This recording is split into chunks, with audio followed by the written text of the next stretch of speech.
It depends how you describe simple life. If you think being a simpleton is simple life, I don't recommend that.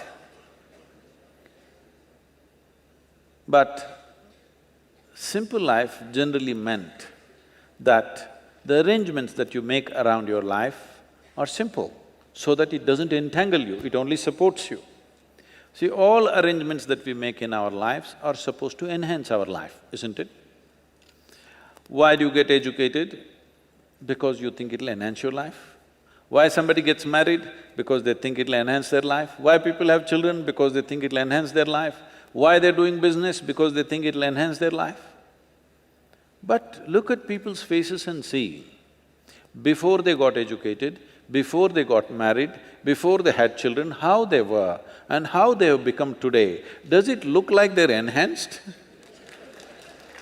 Hello? They become like this. So obviously, they made so many arrangements that they cannot handle. They made more arrangements than they can actually handle, isn't it so? They did not make arrangements consciously, what is needed for me?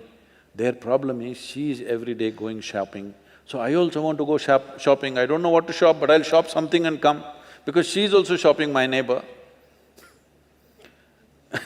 So because they're in this condition, though there is no container service at the end of life, most homes have turned into warehouses.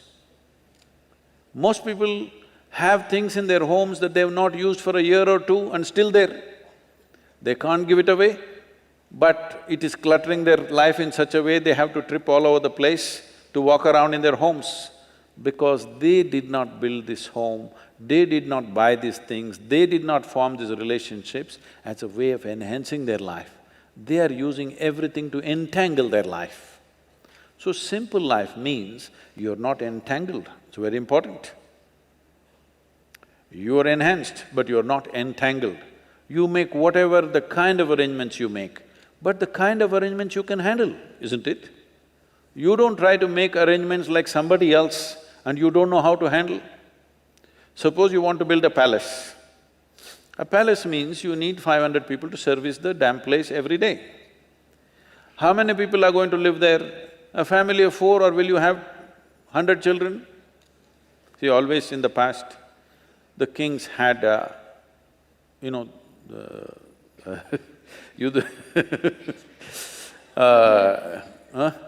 Mahabharata. Yes, 100 children, all right. You planning something like that? Then don't make such arrangement.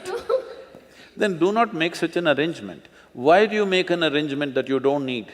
If you make an arrangement that you don't need, these arrangements will become entangling. So if you… what kind of arrangement is best for you? You just make that. This is a simple life. Simple life does not mean you're a simpleton, all right? You keeping it in such a way, anytime you… wherever you need to go, you can go, whatever you have to do, you can do. I was, because our center is in Tennessee, I hope it's appropriate because this is not in any this thing. In United States of America, there is a segment of people who believe that next time when Jesus comes, he will come in United States. Generally, it's believed he will come in Mount Olive in Jerusalem, but now US people are saying, why will he go to Israel? That's not a good place to go. He will come in United States. So they asked me a question like this in a large gathering, Sadhguru, what do you think? Jesus will come in United States or in Jerusalem? I said, see, last time he came in Jerusalem and he said, come follow me.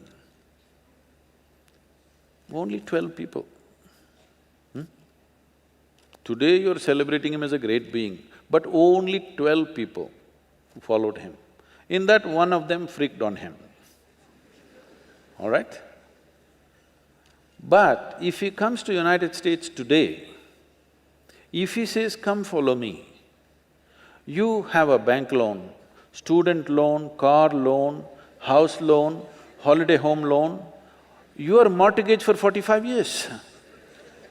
If Jesus says, "Come follow me," nobody will be there because everybody has to go to the bank.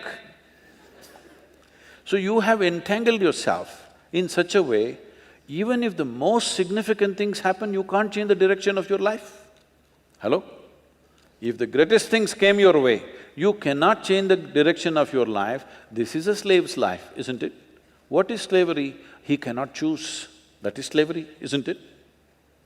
Now, you are making that kind of arrangements in your life, you cannot choose, you're stuck in your own arrangements. A spider weaves a web for other things to be caught. But if you're that kind of a spider, you build a web in which you are caught, you're a stupid spider, isn't it? And most human beings are in that condition.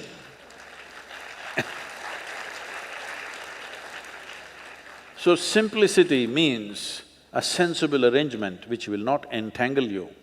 You made an arrangement in such a way, if something significant happens here, you are going this way, if something really significant happened this way, you can go this way.